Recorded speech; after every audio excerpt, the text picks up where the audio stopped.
할렐루야. 오늘도 살아계신 하나님께서 여러분을 만나러 오셔서 이곳에 임재하시고 은혜와 복을 주실 줄로 믿습니다. 이 시간 하나님의 약속의 말씀 들고 우리 함께 서로를 위하여 영원한 제사장에게 선포하신 이 말씀을 우리가 선포하도록 하겠습니다. 여호와는 우리에게 복을 주시고 우리를 지키시길 원하며 여호와는 그 얼굴 우리에게 비추사 은혜 베푸시길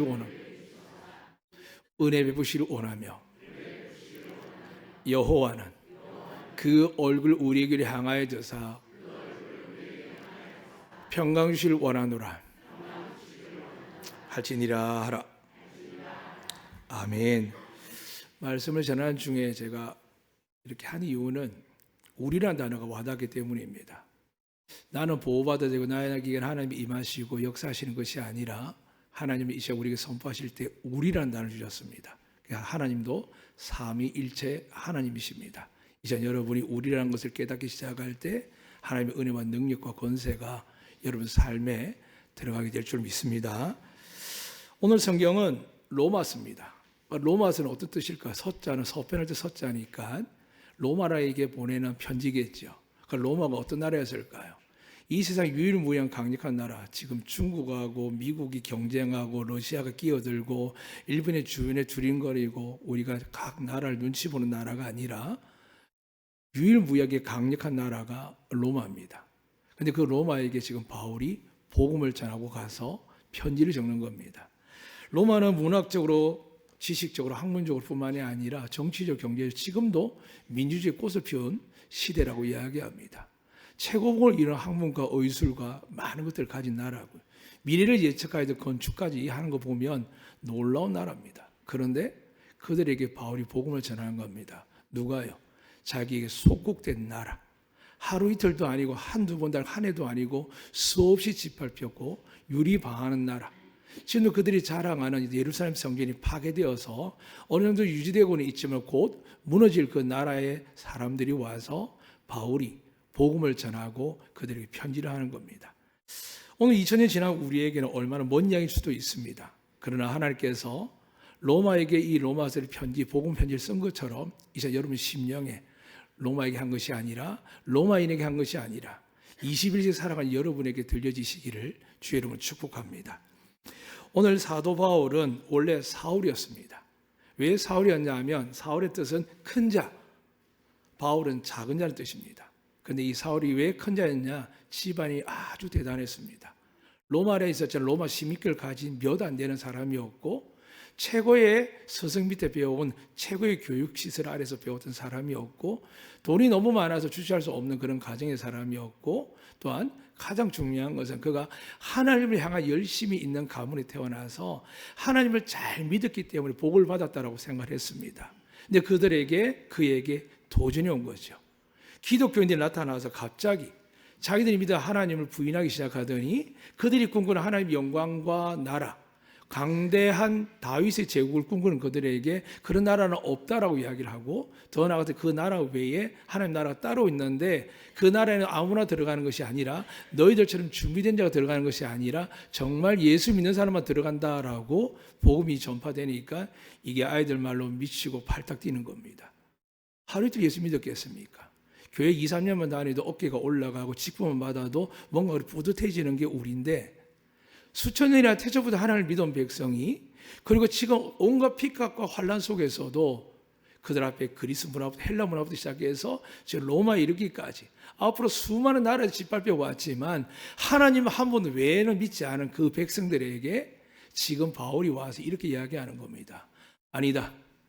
나도 유대인이고 아브라함의 후손이고 베냐민 지파이지만 내가 너희들에게 분명히 이야기한다고 이야기하면 하는 이야기가 예수 안 믿으면 안 된다. 예수님만이 우리의 구세주다. 그분만이 우리 죄를 사하시는 속량하실 유일한 분이다라고 선포하는 겁니다. 여러분 예수님 어떻게 믿고 계십니까?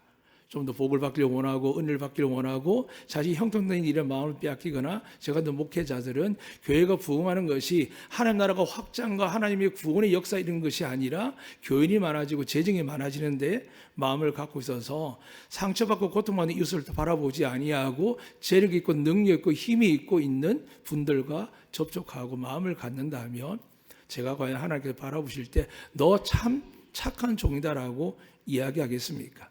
사랑하는 여러분, 예수님이 진짜입니다. 믿으시면 아멘. 그분은 살아계십니다. 그리고 그분은 분명하십니다. 양자의 분리를 차갑든지 뜨겁든지 분명히 하라고 말씀할 만큼 본인 스스로가 하나님의 아들이셨지만 대충하지 않습니다. 왜요?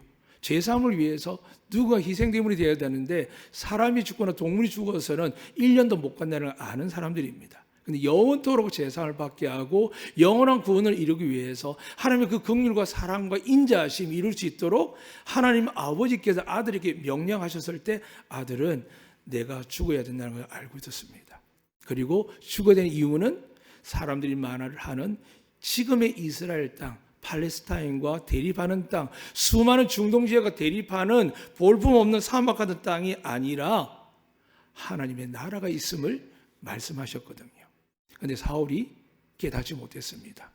지금까지 우리 민족 대대로, 우리 가문 대대로 스스로 지금 내가 모든 에너지와 노력을 다해서 견디고 버텨왔는 그 모든 것들을 한순간에 지금 와르르 무너뜨리는 겁니다. 그거 소용없다는 겁니다. 얼마나 충격적일까요? 너무나 충격받았습니다. 그래서 화가 났습니다. 분노가 치밀었습니다. 이제 교회 온 지 얼마 되지 않은 사람, 믿음도 얼마 되지 않은 사람, 육체 온 사람들이 잘 되면 제주분들은 축복의 줄 믿습니다. 우리 교회는 축복의 줄 믿습니다. 시기질투하면 안 됩니다. 반대로 육지원 분들도 제주 사람이 이 땅을 지키고 아름답게 하나님의 믿음대로 구하기 때문에 안덕교를 87년 동안 믿음을 지켰기 때문에 여러분 이곳에 편안하게 예배 드릴 수 있는 것 또한 믿으시고 감사하시고 축복합니다. 누가 있는지 어떤 사람이 있는지 그건 하나님의 관심이 없습니다. 하나님의 관심은 영과 진리로 예배할 뿐만이 아니라 성령을 받아서 말씀을 깨달아서 그 말씀대로 행하기 위해서 나가는 자를 찾기 위해서 교회를 존재하는 것이지 그 존재 가치가 떨어지면 어떻게 할까요? 예루살렘 성전도 없애버린 분이 하나님이십니다. 하물며 저 로마에서 이 안독교에 있는 존재 가치를 모르고 서울 사람들이 제주 이 안독교를 알겠습니까? 반대로 서울의 저 큰 교회들이 세상 들이면 알고 있겠습니까? 모릅니다. 우리끼리 아는 척하고 우리끼리 인정하고 좋아하지 하나님께서 만약에 한번 흔들어 버리시면은 존재가 없습니다. 왜요? 우리나라도 대한민국 되기 전에 조선이 있었습니다. 삼국부터 시작 수많은 나라들이 존재했습니다. 중국은 안 그랬습니까? 미국의 나라 갑자기 있었습니까? 기껏해 200년이 넘는 이제 역사적 사실을 갖고 있는 나라입니다. 하나님 이스라엘 외에는 존재 가치를 준 적이 없습니다. 그래서 속상하죠. 왜냐하면 우리 안에는 나름대로 자존감이 있거든요. 근데 하나님을 만나자고 이 자존감은 하나님께 걸림돌이 되는 겁니다. 그래서 죄인인 줄 알아야만 성령이 임하시고 죄사함을 허락하시고 여러분의 은혜와 능력과 평강을 주시기 때문입니다. 믿으시기를 축복합니다. 그렇지 않으면 어떻게 될까요? 맨날 싸우고 찢고 볶은 삶이 끝이 안 나고 무엇을 먹을까 입을까 마실까 염려하지 말라 했지만 내 걱정뿐만이 아니라 내 자식 걱정까지 해야 되고 더 무슨 걱정까지 합니까? 오늘 잠시 잠깐 그런 기도를 했죠. 계엄. 저도 어릴 때 경험하고 이게 두 번째 세 번 정확히 모르겠습니다. 아마 세 번 되는 것 같습니다. 박정희 대통령이 돌아가서 갔을 때 한 번, 또 군사 발언기도 한 번, 이번에 한 번. 어린아이만 털어보고 있거든요. 제가 하나님 안 믿었으면 아마 지금 여기 계신 어른들 중에 지금 많은 어른들이 트라우마를 겪고 있습니다. 계엄의 두려움이 크거든요. 그런데 계엄을 모르는 또 장로님은 편안하게 끝났다거든요. 정말 끝났을까요? 이제부터 요동칩니다. 대한민국 요동칩니다. 차라리 어른들 말씀이 있죠. 그냥 힘에서 한번 끝내고 정리하지라는 생각까지 합니다. 왜요? 이렇게 길게 가지 않거든요. 도대체 나라가 나라 아닐 만큼 갈라져 있고 분열하고 있고 희생하지 않고 애국심도 없고 그런 사람 나라가 됐지 않습니까? 정말 계엄이 끝났을까요? 아니요. 하나님이 경고장을 보내는 겁니다. 너희가 어떤 당이든 불필요하다는 걸 보여주시고 우리가 저 사람은 옳다고 생각했는데 저렇게 할 수 있을까라고 지금 어른들의 마음에 의아심을 줍니다. 그런데 돌이켜야 될 게 그것이 아닙니다. 우리를 다스리고 생사를 주장하실 뿐만이 아니라 마지막 날 구원하고 우리 역사할 분이 누구실까요? 예수 그리스도밖에 없는 줄로 믿습니다. 이럴수록 집중해야 되는데 교회가 그렇지 않기 때문에 교회가 세상에게 손가락질 받는 거 괜찮습니다. 옛날부터 그래 왔습니다. 박해 받는다고 했습니다. 주님도 그렇게 말씀하셨습니다. 그런데 박해가고 핍박이 환란이 와도 지금까지 안독교회 87년 유지한 이유가 뭘까요? 하나님을 위해 사는 소수의 사람이 있기 때문입니다. 나머지는 어떨까요? 오늘 본문 말씀으로 스스로 돌아보실 바랍니다. 저도 돌아보기 위해서 이 말씀을 주셨습니다. 오늘 말씀에 보니까 성경을 이렇게 합니다. 말씀 보실까요? 11장 21절입니다. 하나님이 원가지도 아끼지 아니하셨은즉 너도 아끼지 아니하시리라. 사랑받고 싶지요. 나 사랑받는다고 생각하고 늘 그 말을 마다합니다. 그런데 하나님께 뭐라고 이야기한다고요? 이방인의 사도에게 로마처럼 강대한 나라에, 부족하면 없는 나라의 백성들을 향하여 뭐라고 이야기한다고요? 웃기지 마라. 이스라엘 저렇게 하면 너도 망한다. 그런데 정말 로마가 망하지요. 그러니까 하나님은 거짓된 게 아닙니다. 우리가 반드시 믿음으로 서 있지 아니하면 우리는 집도 가지고 차도 가지고 가문이 이루고 자식들이 형통해 보이지만은 어느 날 갑자기 모든 걸 잃어버리는 상황을 깨닫게 됩니다. 그게 바로 예수님께서 거짓 나사로하고 부자의 비유입니다. 죽고 나니까 깨닫는 상황이 오면 얼마나 불행합니까? 그래서 주님께서 비유하시고 탕자의 비유도 하시거든요. 오늘 여러분과 저에게 다시 묻겠습니다. 여러분, 제가 구원받을 이유가 있으면 한번 자식 있게 이야기해 보십시오. 여러분, 복을 받을 이유가 있으면 자식 있게 이야기해 보십시오. 일주일 내내 하나님의 전심전력으로 생각한 분들이 얼마나 될지, 나라 민족이 이렇게 걱정하고 기도할 때 우리가 정말 나라를 위해서 얼마나 기도했는지. 새벽 예배마다 소수의 사람이 있습니다. 기도하는 사람 많지 않습니다. 또한 기도하는 중에도 자식 걱정 기도하는 사람 많고 눈물의 기도 많지만 이 나라 민족을 하나님의 통치를 있게 해달라고 기도하는 사람들 얼마나 되겠습니까?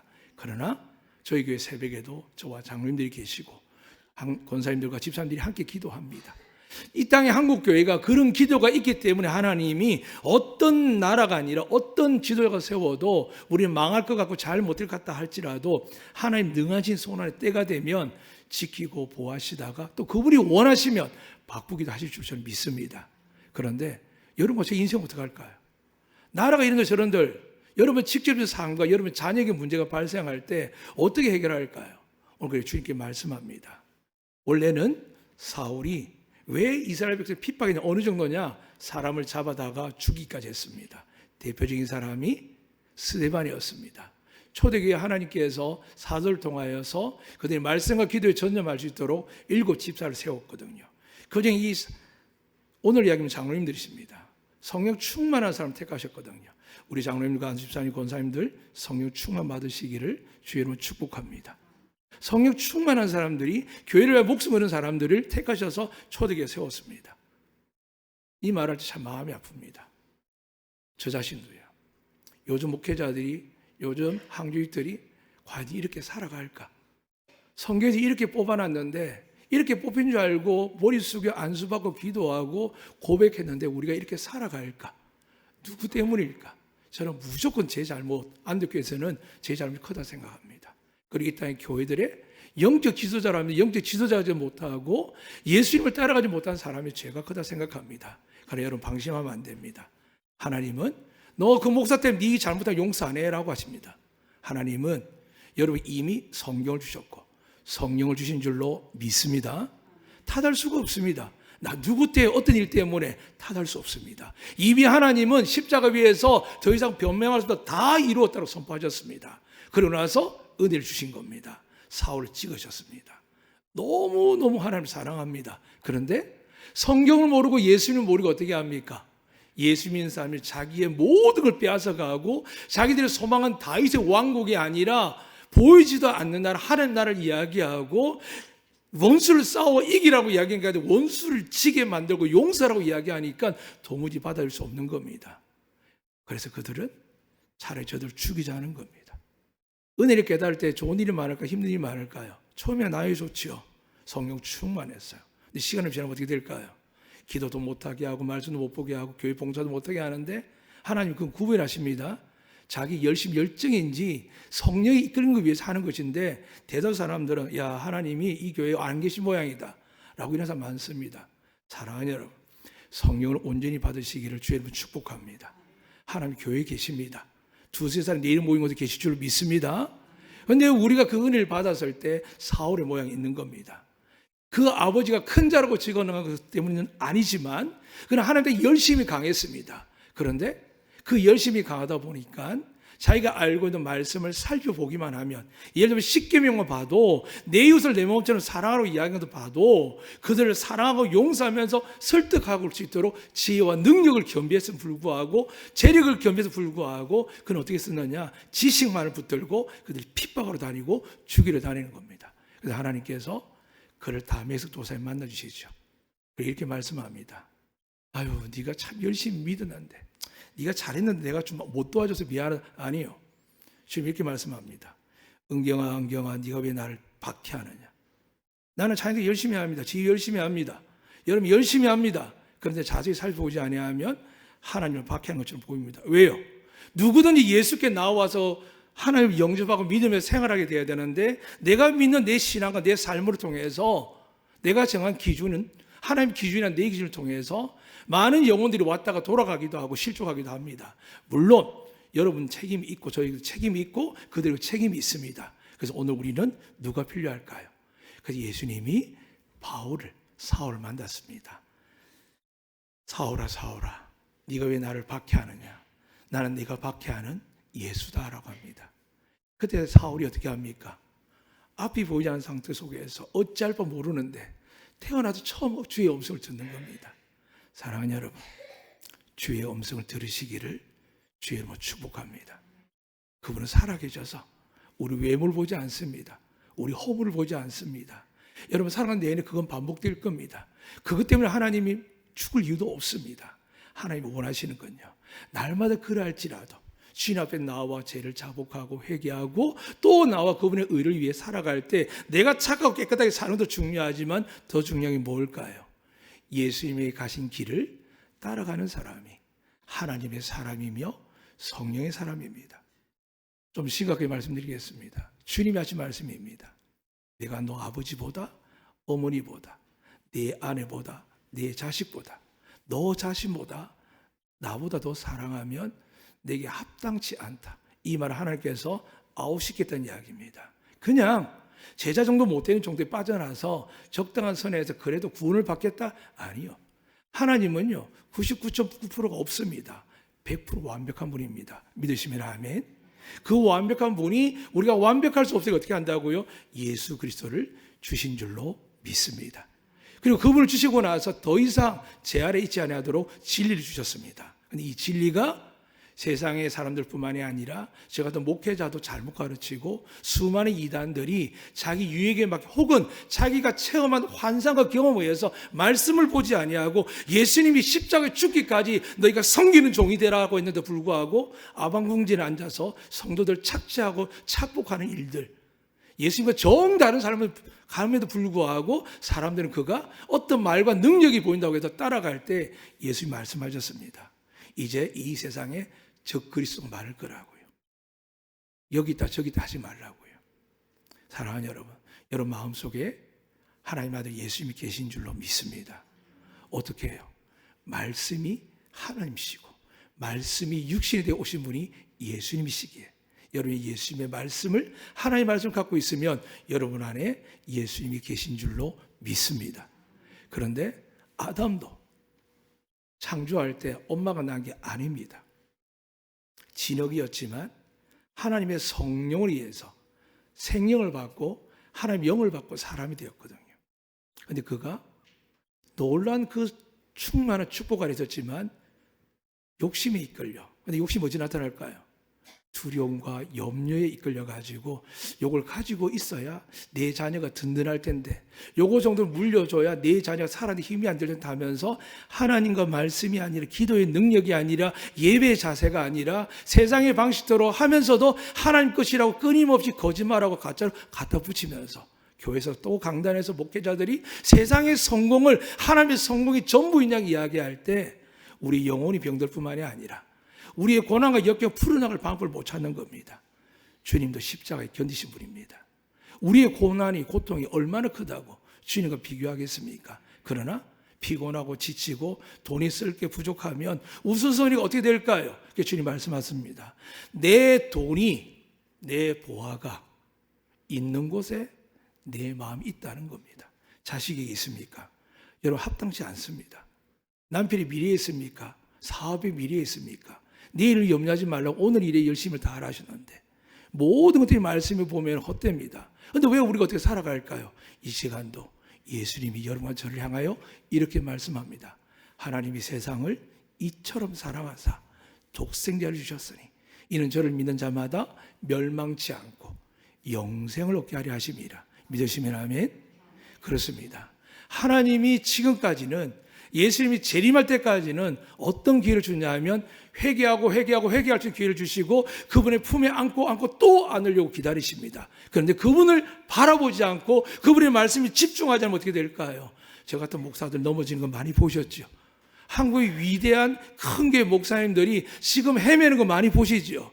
성경의 수많은 지도자들, 하나님이 기름 부으시고 택한 사울 왕도 무너진 걸 보시지요. 하나님이 예수님을 아끼를 예배하기 위해서 6개월 먼저 그것도 경수가 끊어지고 아이를 낳지 못하는 사가랴고 엘리사벳에게 하나님께서 은혜를 베푸셔서 아기가 태어나고 세례요한이 되었지만 그건 어떻게 합니까? 광야에서 그렇게 훈련받고 말씀 먹고 제사장 가문에 태어나서 말씀을 다 아는 그가 결국 감옥에 갇힐 때 어떤 행동을 합니까? 내가 기다리는 분이 당신이 맞습니까? 이게 참 말이 됩니까? 내가 세례 베풀 때 본인이 세례 베푼 건 아니지만 어째 하나님의 권세 세례를 베풀어서 하늘에서 비둘기가 성경에 내려오고 하늘의 음성을 들었지 않습니까? 그런데 어떻게 다시 그에게 물어봅니까? 우리 모습은 아닐까요? 정말 제가 예수 믿는 게 맞습니까? 은혜의 사람이 맞습니까? 그저 교회 다니는 등록 교인입니까? 아니면 내가 가진 은사를 드러내기 위해서 하는 것은 아닙니까? 라고 우리 물어봐야 됩니다. 그래서 날마다 거듭나셔야 됩니다. 그래서 하나님이 예수님 주신 겁니다. 어떻게 해요? 여러분과 저의 죄를 속량하기 위해서요. 철없는 아이들, 알지 못한 천방지축 같은 아이들 다 잘 키워놨더니 하나님이 어디 있냐고 반항하는 아이들, 부모를 알기를 우습게 하는 아이들, 그들 위해서 하나님 뭐라고 하셨다고요? 너와 내 자식을 위해서 울라고 하셨습니다. 나한테 섭섭해서 울라는 게 아닙니다.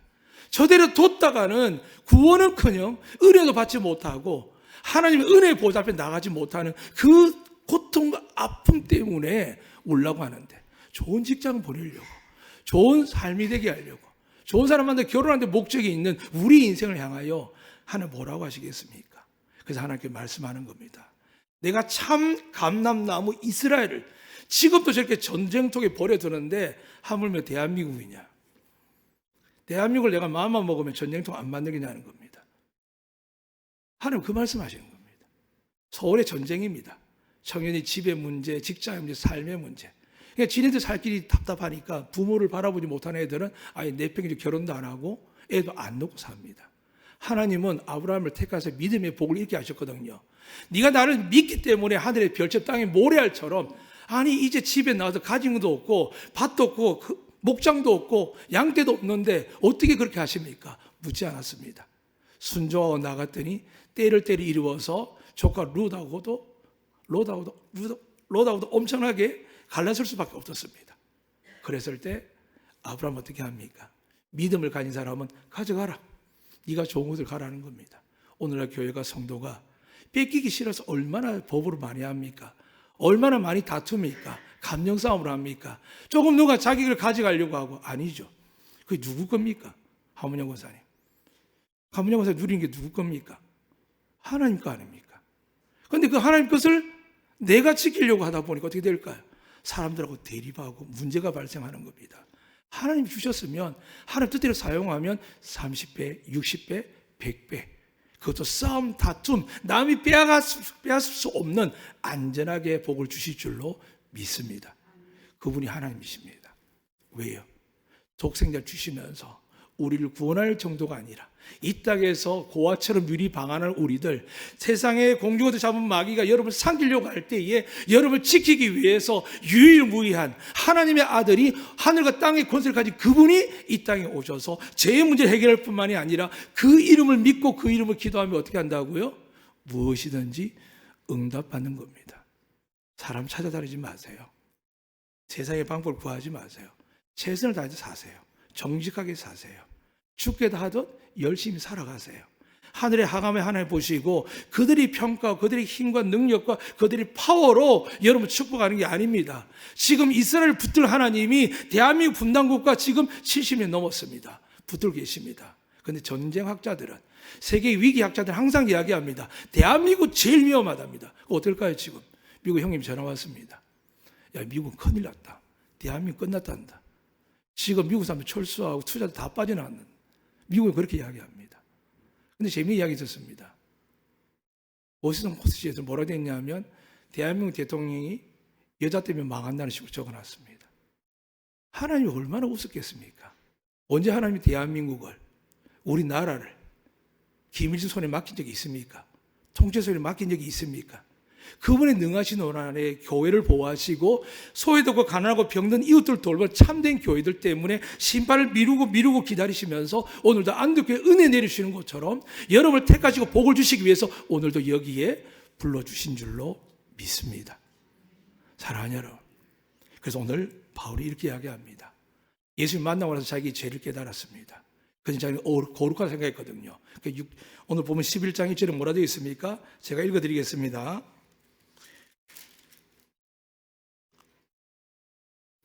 그러면 내가 말하노니 하나님이 자기 백성 버리셨느냐? 그럴 수 없느니라. 나도 이스라엘인이요 아브라함의 씨에서 난 자요 베냐민 지파라. 이렇게 고백할 만큼 자기의 정체성을 갖고 있습니다. 그런데 그가 지금 어디를 향하고 있다고요? 로마예요. 이방인들에게요. 그래서 우리는 바울을 이방인의 사도라 하고, 제가 아이들에게 청년들이 신학생에게 다시 한번 권면합니다. 바울 서신을 잘 읽어라.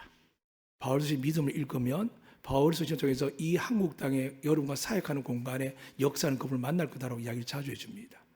그래서 먼저 바울이 누굴 만났을까요? 예수님을 만났습니다. 어떻게 만났죠? 핍박하러 갔습니다. 그런데 그는 핍박이 아니라 충성하고 헌신하고 목숨 거는 일이었습니다. 바울을 죽이고자 하는 사람이 없었겠습니까? 예수를 배척하는 사람들 중에 강력하게 혈기만 하는 사람 없었겠습니까? 바울이 담에서 온다고 할 때 저를 죽일 준비한 사람 없었겠습니까? 사도행전을 보면 바울을 죽이자고 모략하고 작당한 사람들이 바울이 나오기만 하면 죽이려고 성 주변에서 숨어있던 사람도 있었다라고 성경에 기록되어 있습니다. 정말 없었을까요? 근데 하나님이 사명을 이루시는 겁니다. 여러분 두려워하지 마세요. 여러분 예수님과 함께하면 절대 안 망합니다. 여러분을 두렵게 망하게 하는 것 같다 할지라도 하나님 여러분을 들어 사용하셔서 그분의 영광을 드러내 주실 줄로 믿습니다. 그래서 오늘 말씀을 기억하셔야 됩니다. 오늘 우리를 이렇게 사랑한 분이 우리를 향해 이렇게 냉정하게 이야기하십니다. 말씀을 읽어드리겠습니다. 11장 21절입니다. 하나님이 원가지도 아끼지 아니하셨은즉 너도 아끼지 아니하시리라. 그럼 하나님이 인자하신 것 준엄하심을 보라. 넘은 자들에게 준엄하심이 있으니 너희가 만약 하나님이 인자하신 머물러 있으면 그 인자가 너희에게 있으리라. 그렇지 않으면 너도 지키는 바 되리라. 연말 정기 당일 제일 고민되는 뭔지 아십니까? 이 사람 교회에 항주지를 줘야 될지, 직분자를 줘야 될지, 구역자를 줘야 될지 냉정한 살핀 답은 나옵니다. 좀 더 정확하게 이야기할게요. 장로님 저를 볼 때 이 목사님께서 안독교를 줘야 될지 생각 안 하시겠습니까? 그런데 기름 부은 종이니까 함부로 못 하시죠. 말씀 가지고 함부로 못 하시죠. 그런데 제가 누굴 두려워할까요? 하나님이 두려운 거죠. 제가 교회 나가는 문제 아닙니다. 하나님이 저를 떠나면 어떻게 될까요? 제 인생 끝나는 거거든요. 지금까지 자녀들, 내 가정을 우리가 섬기는 하나님이 참된 안독교회를 지켜주시고 제가 기도하는 중보자들에게 은혜와 복을 주셨는데 그 모든 것이 하나님이 행하신 은혜인데 그 하나님 저를 떠나면 어떻게 될까요? 저는 사막 같은 모래알과 같습니다. 그런데 목회자로 볼 때 그런 사람들이 보입니다. 교만한 사람도 많이 보이고요. 말씀대로 살지 않으면서 고난을 유지하는 사람도 보이고요. 너무 마음이 아픕니다. 그리고 주님을 위한다고 하면서 좁은 길로 가지 않는 사람들도 있고요. 그래서 기도하게 됩니다. 저 같은 죄인도 불쌍히 여기신 하나님. 하나님을 사랑하는데 사울처럼 그 모양만 사랑한 줄 알고 달려가는 그들에게 하나님 바울이 되게 해주세요. 저와 장로님들과 교회를 위해 달려가는 이들이 아니라 우리 모두가 함께 하나님 나라를 위하여 내 것을 하나님께 드려가며 하늘에 싸우며 살아가서 언젠가 닥칠 일이 아니라 어느 순간에 닥칠 수많은 그 앞날에 예수 그리스도께서 나와 함께 하시면서 아버지 앞에서 심판받을 때 이 아들은 이 딸은 나의 사람입니다라고 고백되어지는 여러분과 제가 되기를 축복합니다. 축복합니다. 사랑하는 여러분, 그렇지만 이렇게 위로하십니다. 우리 22절 보고 나서 23절로 가겠습니다. 우리 다 함께 읽도록 하겠습니다. 말씀 띄워주신 감사하겠습니다. 23절입니다. 같이 읽겠습니다. 시작. 인자심과 준엄하심을 보라. 넘어진 자들에게는 준엄하심이 있으니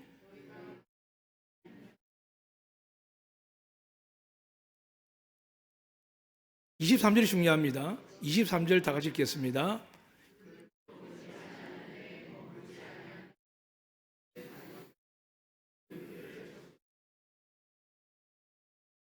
아멘. 에베소 2장 8절 그렇게 말씀합니다. 너희가 은혜로 말미암아 구원을 받았다고요. 그 은혜가 어디 있다고요? 믿음을 가진 자에게. 나를 보지 마시고 나의 형편과 내 생각을 보지 마시고 말씀에 의지하여 믿는 것이 가장 큰 축복인 줄 믿습니다. 그래서 마리아가 있었습니다. 어제 제가 쉐마하는데 은혜를 받았습니다.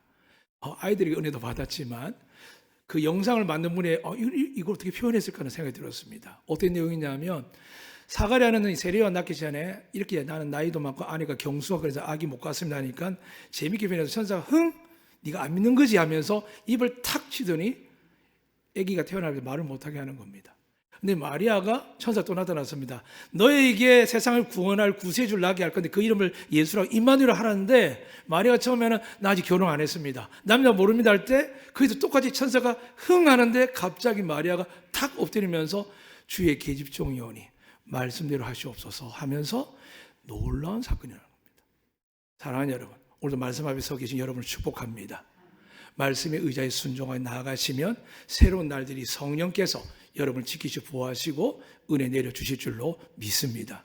성이 누구십니까? 말씀인 하나님을 깨닫게 하고 생각하게 믿게 하고 그리고 이제는 옛것에 돌아서서 넘어지고 쓰러지고 실패할지라도 포기하지 않고 주님 십자가와 함께 나아가도록 우리를 지키시고 보호하시고 치유하시고 은혜 내려주시고 낙담할 때 위로해 주시고 우리가 지칠 뿐만이 아니라 우리 스스로 죄에 갇혀서 두려워 떨 때에 성령이 이렇게 말씀합니다. 괜찮아.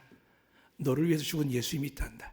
그분을 믿으면 하나님 널 용서할 거야. 같이 가자. 라고 위로하는 성령님이 오늘 여러분 함께 하시기를 주의 이름으로 축원합니다. 아멘. 살아계신 하나님 아버지, 왜 주님이 성령을 받아라 하셨는지 이제야 많은 분들이 깨달아가는 시대를 살고 있습니다. 성령님께서 하지 않고서는 말씀이 믿어지지 않고 변화될 수 없기에 오늘 저희들에게 어린아이도 어른이 이르기까지 저마다 지식과 형편과 사학이 다르지만 사모하는 이들에게 이 시간부터 그들의 마음속에 말씀에 의지하여 구하는 이들에게 성령을 부어주셔서 하나님의 자녀로 백성답게 하나님의 영광과 복이 되게 하여 주시옵소서. 예수 그리스도 이름으로 기도드리옵나이다. 아멘.